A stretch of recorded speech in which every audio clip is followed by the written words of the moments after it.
Kartika Tania dengan NIM 2511102431211. Baik, saya akan menjelaskan mengenai pengertian, fungsi, dan kedudukan bahasa Indonesia sebagai bahasa nasional. Sebelum masuk ke pengertian, kita akan membahas sedikit mengenai sejarah bahasa Indonesia. Menurut penyelidikan sejarah bahasa Indonesia, pada beberapa abad yang lampau, di daratan Asia berdiamlah suku sekelompok bangsa yang menggunakan bahasa, yaitu bahasa Austronesia. Secara berkelompok, mereka berpindah ke selatan melewati India. Kelompok-kelompok kecil tersebut lalu berpisah dengan satu yang lainnya sehingga menghasilkan budaya dan bahasa yang bervariasi. Di masa lampau, kita menggunakan bahasa Palawa dan di masa sekarang adalah Kawi. Bahasa adalah produk budaya dan budaya adalah produk manusia. Musik bukanlah bahasa, tetapi lirik, syair, dan lagu adalah bahasa. Bahasa Melayu menjadi bahasa di Indonesia karena sangat mudah dipelajari dan sangat sederhana. Selain itu, pada zaman Belanda, bahasa Melayu digunakan sebagai bahasa pengantar, perdagangan, dan ilmu pengetahuan. Lalu, di daerah Indonesia digunakan sebagai bahasa di daerah antar daerah tersebut. Pada zaman Belanda dijadikan sebagai bahasa pengajaran dan perkembangannya sangat cepat. Selanjutnya akan membahas tentang pengertian bahasa. Apa sih itu bahasa? Bahasa adalah suatu ucapan dari isi hati atau isi kepala yang ingin diucapkan oleh seseorang kepada orang lain.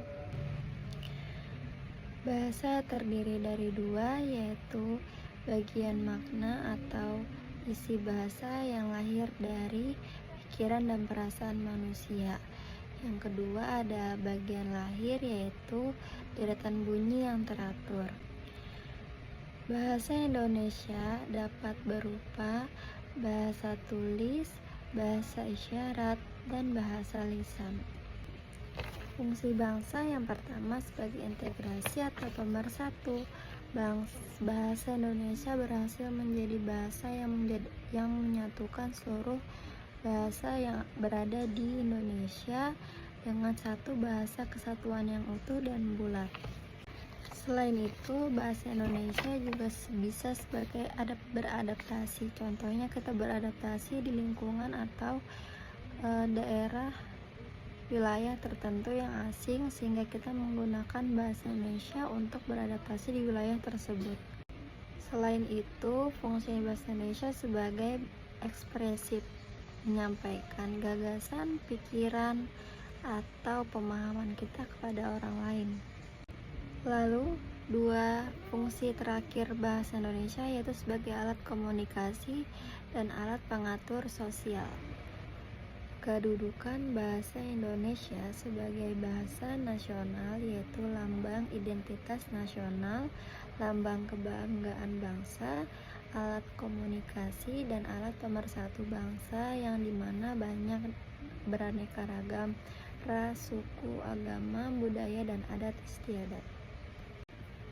Komentar saya terhadap materi bahasa Indonesia ini yaitu bahasa Indonesia sangat penting untuk kita pahami dan pelajari sebagai alat komunikasi kita bila kita tidak memahami bahasa daerah lain.